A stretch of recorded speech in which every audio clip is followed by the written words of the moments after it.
कविता अपने माता पिता की बहुत लाडली थी। 3 बड़े भाइयों की बहन थी। कोई भी चीज मांगने पर उसी वक्त सामने हाजिर हो जाती। पूरे घर में रौब था उसका। पूरे परिवार और नौकरों पर राजकुमारी की तरह हुक्म चलाती थी कविता। स्कूल में भी पूरा रौब था उसका। बड़े घर की लाडली जो थी वह। ऐसे ही उसने कॉलेज में दाखिला लिया। उसके ठाठ बाट, बड़ी गाड़ी में आना जाना, हर दिन नया फैशन देखकर हर कोई उससे दोस्ती करना चाहता था। थोड़े ही दिनों में उसके बहुत से दोस्त बन गए। पूरे कॉलेज में उसकी अपनी ही एक पहचान थी। इन दिनों उसके घर एक रिश्ता आया। खानदानी लोग थे और पापा की पुरानी जान पहचान थी उनके साथ।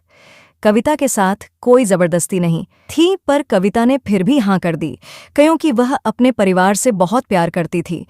वह जानती थी कि वह लोग उसका अच्छा ही सोचेंगे। लड़के का नाम राज था। राज काफी पढ़ा लिखा और समझदार लड़का था। ससुराल वाले भी बहुत अच्छे थे। ससुराल में कविता की जगह वैसी ही थी जैसी कि मायके में। कोई भी कार्य कविता की सलाह के बिना नहीं होता था। सबकी लाडली बहू बन गई थी वह। फिर उसके घर एक बेटे का जन्म हुआ। राहुल कविता को जान से प्यारा था। पोता पाकर ससुराल वाले तो फूले नहीं समाते थे। कविता कभी कभी सोचती कि उसकी किस्मत कितनी अच्छी है। उसका हर अपना उसे कितना प्यार करता है। चाहे जीवन में कैसा भी समय आए, मेरे अपने हमेशा मेरे साथ हैं। मैं कभी अकेली नहीं हो सकती। कितनी खुशकिस्मत हूं मैं। पर शायद कविता की खुशियों को उसकी अपनी ही नज़र लग गई थी। एक दिन वह मायके जाने की जिद कर बैठी। राज को बहुत काम था, लेकिन वह फिर भी उसे ले गया। रास्ते में उनकी गाड़ी अन्य गाड़ी से टकरा गई। कविता, राज और राहुल बहुत बुरी तरह से जख्मी हो गए। काफी दिनों के इलाज के बाद राज और राहुल तो ठीक हो गए, लेकिन कविता पूरी तरह ठीक ना हो सकी। सर पर चोट लगने के कारण वह अपनी आंखों की रोशनी खो बैठी। अब कविता की किस्मत जैसे उलटे पांव चलने लगी। मायके वाले कुछ दिनों तक उसे मिलने आते रहे, फिर कभी कभार फोन ही करके पूछ लेते कि अब कैसी हो। धीरे धीरे ये सिलसिला भी कम हो गया। ससुराल वालों की सहानुभूति भी कम होने लगी। घर में किसी को पास बैठने के लिए कहती तो जवाब मिलता, बहुत काम है, अब तुम भी हाथ नहीं बटा सकती। राज भी चिड़चिड़ा हो गया था। बस राहुल ही था उसके साथ, जिसके साथ हंसते खेलते उसका वक्त गुजरता।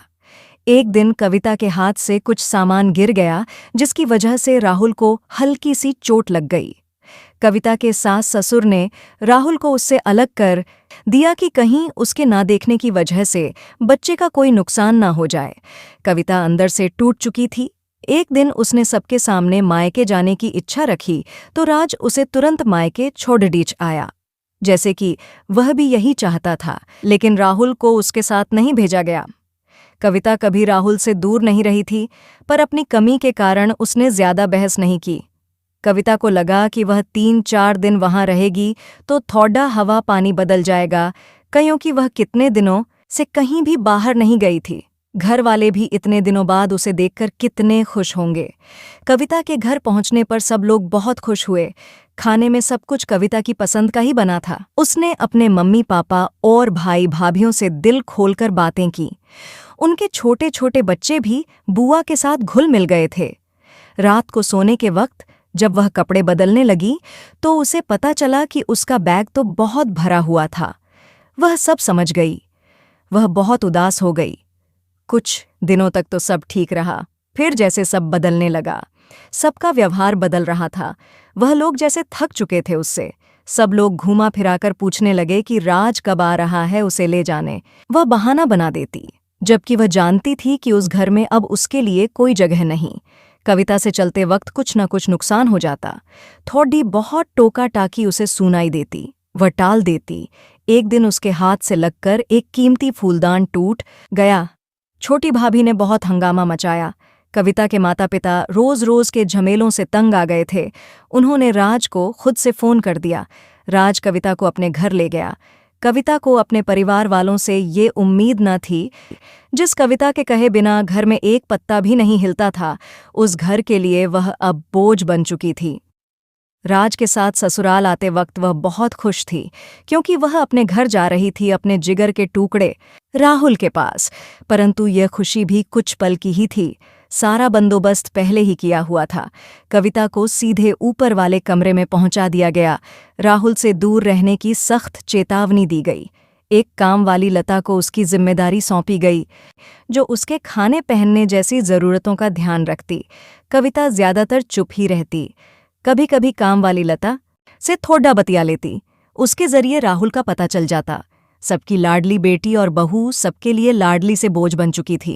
दोस्तों, हमारे समाज में औरतों को भले ही देवी का दर्जा दिया जाता है, लेकिन वह स्वतंत्रता नहीं दी जाती जो उन्हें देनी चाहिए।